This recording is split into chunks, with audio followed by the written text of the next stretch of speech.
বিয়ানীবাজার পৌর শহরের দক্ষিণ বাজারে মামুনি কমপ্লেক্সের পঞ্চম তলায় অবস্থিত লাক্সিফাই ব্র্যান্ডের প্রধান অফিসে চুরির ঘটনা ঘটেছে। জানা যায়, গত মঙ্গলবার প্রতিদিনের মতো সন্ধ্যায় অফিস শেষ করে বাড়ি ফেরেন প্রতিষ্ঠানের কর্মকর্তারা।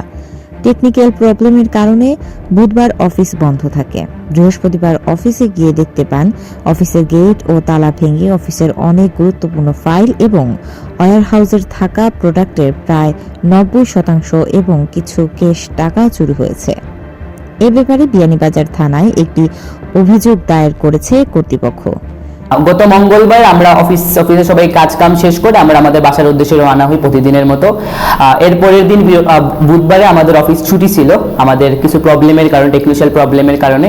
বৃহস্পতিবারে আমাদের প্রথমেই আমাদের কোম্পানির চিফ ফাইন্যান্সিয়াল অফিসার জনাব রাজ্জাক সাহেব এসে দেখে আমাদের অফিসের তালা ভাঙ্গা দেখে উনি ভিতরে ঢুকে আমাদেরকে ইনফর্ম করে। তারপর আমরা সবাই আসার পর দেখি আমাদের ক্যাশ ভেঙে এবং আমাদের ওয়্যারহাউস থেকে কিছু প্রোডাক্ট চুরি হয়ে গিয়েছে। সো এইখানে কাহিনীটা ঘটে কারণ আমাদের মাঝখানে একদিন অফিস অফ ছিল, ছুটি ছিল আমাদের সবার। এরপরের দিন আমরা আমাদের একটা বোর্ড মিটিং এর জন্য আমরা সবাই অফিসে আসার পরে এই কাহিনীটি আমরা দেখি। সবসময় 24 ঘন্টা আমাদের এই বিল্ডিং এ সিসিটিভি ফুটেজ চালু থাকে, সিসিটিভি ক্যামেরা অন থাকে, কিন্তু সেই দিন কেন জানি সিসিটিভি ক্যামেরা অফ ছিল। সেটা অফ ছিল ওনারা মালিক পক্ষ বলতেছে। সো এর জন্য আমরা কোনো এভিডেন্স পাই নাই, কোনো ক্লু পাই নাই। তারপর আমরা বিয়ানীবাজার থানায় আমরা একটি অভিযোগ করি। অভিযোগের পর বিয়ানীবাজারের থানা ওসি এবং বাকি সবাই এই বিষয়টি পর্যবেক্ষণ করেছে।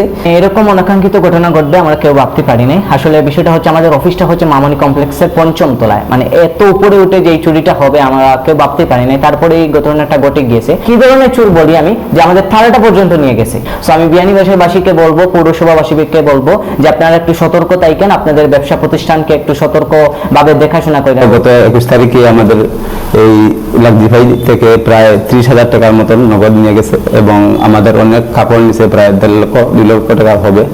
আর আমরা থানায় গিয়ে অভিযোগ করে আসছি। থানার ইনচার্জ যে আছেন অফিসারের কাছে আমার অনুরোধ যে আপনারা যারা আছেন আপনার দায়িত্বে এরা সবারে কিভাবে দায়িত্ব তারা পালন করবে সেটা আপনি বলে দিবেন। আমাদের যে কোনো সিকিউরিটি না থাকার কারণে আমরা অনেক ভুক্তভোগী হয়ে গেছি। আপনার কাছে আমরা অনুরোধ যে অতি বিলম্বে বিয়ানীবাজারের যত ধরনের বিল্ডিং আছে সবাই আপনারা সিকিউরিটি ম্যানেজ করবেন বা এখন রাখবেন, টাকা খরচ করে রাখবেন। আমাদের অনেক লস হয়ে গেছে, আমরা কিন্তু মানিয়ে নিছি।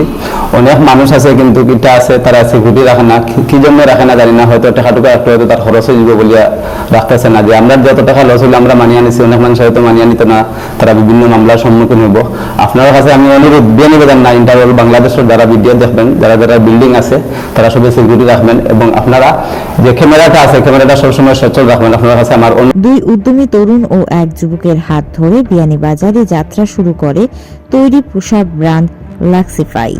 এমন অনাকাঙ্ক্ষিত ঘটনায় প্রতিষ্ঠানটি আর্থিকভাবে ব্যাপক ক্ষতির সম্মুখীন হয়েছে। Joyrani Karjui, SRI TV. SRI TV, your voice, your media।